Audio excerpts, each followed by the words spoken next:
ہمیشہ سے یہی دیکھنے میں آیا ہے کہ جتنی بھی تہذیبیں، جتنے بھی شہر، آبادیاں اور بستیاں آباد ہوئیں، وہ کسی نہ کسی واٹر سورس یا ندی کے کنارے ہی ہوئیں، کیونکہ پانی ایک ایسی ضرورت ہے جس کے بغیر زندگی کا گزارا نہیں۔ یہی حال کچھ ہمارے شہر لکھنؤ کا ہوا۔ لکھنؤ کے بیچ میں سے بہنے والی خوبصورت گومتی ندی اپنے اندر تاریخ کے تمام خزانے چھپائے ہوئے ہے۔ بہت پرانے دور میں لکھنؤ کی جتنی بھی آبادی تھی وہ ندی کے کنارے کنارے ہی تھی، اور جب نوابی دور شروع ہوا اس وقت بھی سب سے پہلے جو تعمیرات ہوئیں، جو نوابین نے اپنی عمارتیں اور دوسرے مقامات تعمیر کرنا شروع کیے تو وہ گومتی ندی کے کنارے کنارے ہی رہے تھے۔ نتیجہ یہ ہوا کہ سب سے پہلا جو شاندار اور خوبصورت علاقہ تعمیر ہوا، جسے ہم لوگ حسین آباد پیلس کمپلیکس کے نام سے بھی جانتے ہیں، جہاں آصف الدولہ کے دور میں بے پناہ تعمیرات ہوئیں۔ اس دور میں یقیناً گومتی ندی بے پناہ خوبصورت اور صاف شفاف رہی ہوگی، کیونکہ تاریخ کا مطالعہ کرنے پہ یہ پتہ چلتا ہے کہ اس ندی کے دونوں طرف خوبصورت باغات، مرغزار، جنگلات اور ہریالی کا ذکر ملتا ہے، اور یہ ندی ہی لکھنؤ کی آبادی کے لیے واٹر سورس کا کام کرتی تھی، اور لکھنؤ واٹر ورکس کا نظام 1894 عیسوی میں شروع ہوا۔ وقت بدلتے بدلتے اس ندی نے اپنا رخ بھی بدلا، اور لکھنؤ شہر جس میں سینکڑوں کی تعداد میں نہریں اور تالاب ہوا کرتے تھے، وہ دھیرے دھیرے نئے ڈیولپمنٹ کی وجہ سے غائب ہوتے چلے گئے۔ اب حالت یہ ہے کہ ندی کی یہ کیفیت ہے کہ وہ ایک نالے کی مانند بہہ رہی ہے، اور اس کا پانی بے پناہ کثیف اور مٹمیلا ہے۔ اس میں بہت کم اب ایکویٹک لائف یعنی مچھلیاں وغیرہ نظر آتی ہیں۔ گومتی ندی اپنے اندر نہ جانے کتنی یادیں چھپائے ہوئے ہیں۔ اسی کے کنارے کنارے نہ جانے کتنے سویلائزیشنز اور سیٹلمنٹس ہوئے، اور جب ہسٹورک انٹری ہوئی تو لکھنؤ سٹی گو گھاٹ کے بینک سے شروع ہو کر اور کافی دور تک نکلتی چلی گئی، اور اسی گو گھاٹ سے شروعات ہوئی، اور اس کے کنارے کنارے تقریباً 4 میل تک اصلی لکھنؤ کی تعمیرات ہوتی رہی، لکھنؤ آباد ہوتا چلا گیا۔ اس ندی نے لکھنؤ کی تاریخ کے نہ جانے کتنے اتار چڑھاؤ دیکھے۔ 1857 کی غدر یا بغاوت یا اپرائزنگ اسی ندی کے کنارے کنارے دور تک پھیلی رہی، اور جس نے نہ جانے کتنے ہی تاریخ کے زبردست واقعات کو نہ صرف دیکھا بلکہ محسوس بھی کیا ہوگا۔ 1775 عیسوی میں جب آصف الدولہ نے فیض آباد کو خیر آباد کہہ کر لکھنؤ کو اپنا مرکز بنایا تو سب سے پہلی تعمیر جو ہوئی وہ آصفی مسجد کی شاندار عمارت تھی، اور پھر ایک زبردست امام باڑہ تعمیر کیا گیا جو آج تک برقرار ہے۔ اور یہ بھی دیکھنے میں آیا کہ جتنی بھی تاریخی عمارتیں نوابین نے یا بادشاہوں نے یا راجاؤں نے یا اور دوسرے لوگوں نے تعمیر کی، ان سب کے آس پاس یا تو کوئی تالاب تھا یا کوئی نہر تھی، کیونکہ اس وقت تعمیر کے سلسلے میں جس قسم کا ساز و سامان استعمال کیا جاتا تھا اس کو لگاتار نمی کی ضرورت ہوا کرتی تھی۔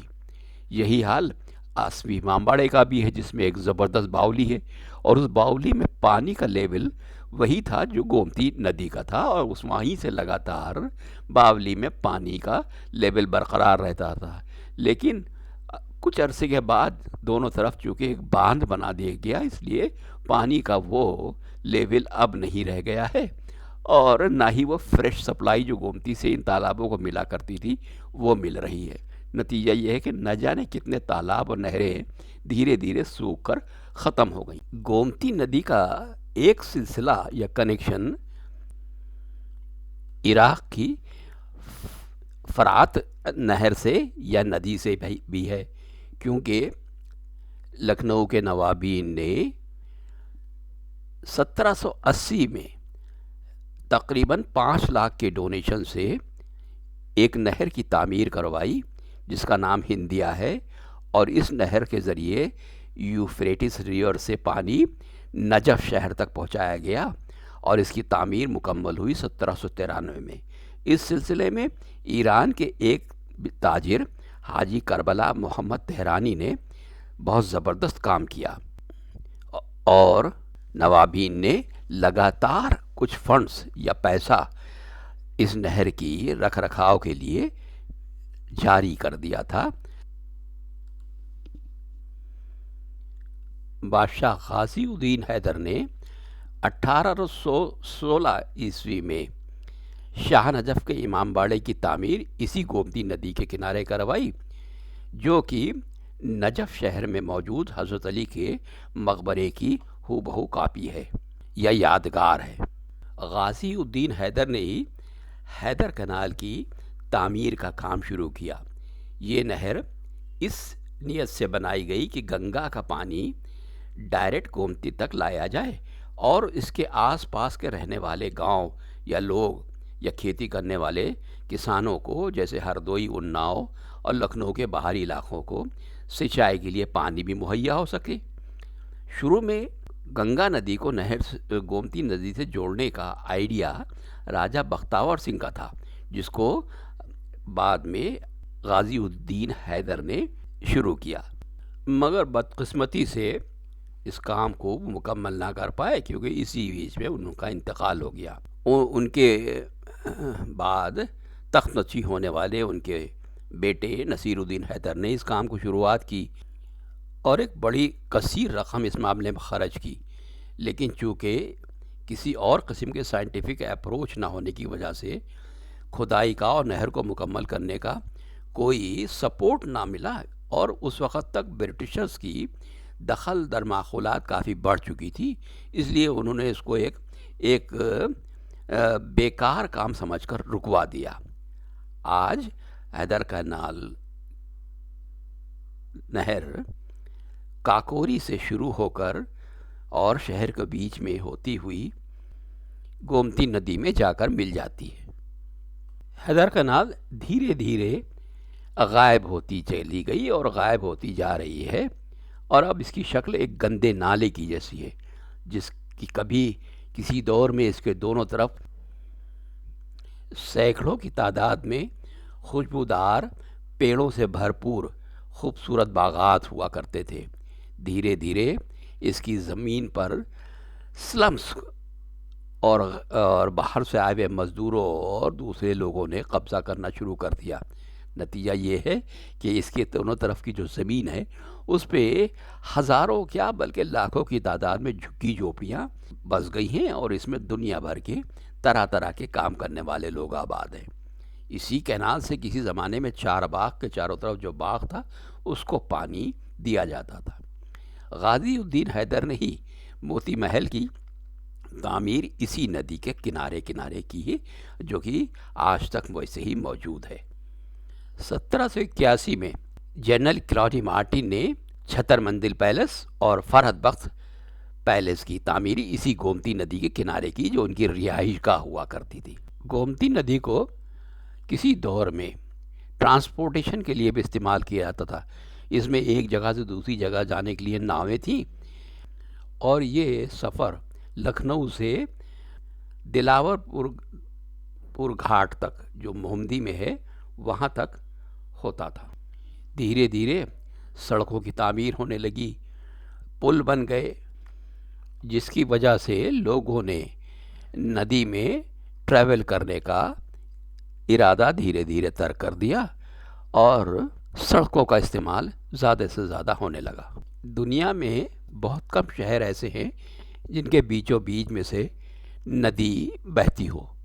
اسی لیے لندن میں ٹیمز ندی کی طرح لکھنؤ کو بھی اہمیت حاصل ہے، کیونکہ اس میں بھی شہر کے بیچوں بیچ سے ندی بہتی ہے، اور اس ندی کی خوبصورتی یقیناً بہت ہی ریمارکیبل رہی ہوگی، کیونکہ اس ویڈیو میں جب آپ دیکھیں گے تو آپ کو اندازہ ہوگا کہ اس میں جو سیرینٹی، سکون اور ٹرینکولیٹی ہے وہ لاجواب ہے۔ کاش ایسا ہو کہ اس ندی کی بھی خیر خبر لی جائے، جو کہ ایک گندے نالے کی مانند ہے۔ حالانکہ ابھی بھی ہندوؤں کے نہ جانے کتنے میلے اور تہوار اس ندی سے جڑے ہیں، جیسے گنگا اسنان کا میلہ اور چھٹ پوجا کا میلہ وغیرہ، اور اس ندی کی اہمیت میں کوئی کمی نہیں بلکہ زیادتی ہوتی ہی چلی جا رہی ہے۔ لیکن اس کی سلٹنگ، اس میں کیچڑ اور گندگی کی صفائی کا کام نہ جانے کتنے برسوں سے نہیں ہوا ہے، اور پانی ٹھہرا ہوا ہے اور جو کہ تقریباً سڑ گیا ہے، بدبو کرتا ہے، اور اس میں مچھلیاں تو شاید ہی کوئی زندہ رہ پائیں کیونکہ آکسیجن کی کافی کمی ہے۔ لکھنؤ کے رہنے والوں کو خوب اچھی طریقے سے یاد ہوگا کہ اس ندی کے دونوں طرف نہ جانے کتنے سوئمنگ کے اسکول ہوا کرتے تھے، اور لکھنؤ کا بوٹنگ کلب پورے ہندوستان میں مشہور تھا کہ بوٹ ریسز وغیرہ آیوجت کی جاتی تھی، آرگنائز کی جاتی تھی، اور اب تو شاید ہی کوئی بھی بوٹنگ کرتا ہوا دکھائی دے۔ ہاں، پروفیشنل ملاح جو گومتی ندی کی سیر کرانے کے لیے کنارے کنارے موجود رہتے ہیں، وہ بھی اب گنتی میں چند ہی رہ گئے ہیں، اور اس میں سیر بھی کیا کرنا، گندے پانی کو، سڑے ہوئے پانی کو دیکھنے کے لیے میں نہیں سمجھتا کہ کوئی جانا پسند کرے گا۔ لیکن میں آج بھی جب گومتی کے کنارے جاتا ہوں تو میں کوشش کرتا ہوں کہ اس میں چھپی ہوئی خوبصورتی کو کیپچر کر لیا جائے، اور میری ایک درخواست ہے کہ آپ برائے مہربانی اس گومتی ندی کی خوبصورتی کو مینی نظر سے دیکھیں اور ویڈیو میں کمنٹ کر کے اپنے خیالات کا اظہار ضرور کریں۔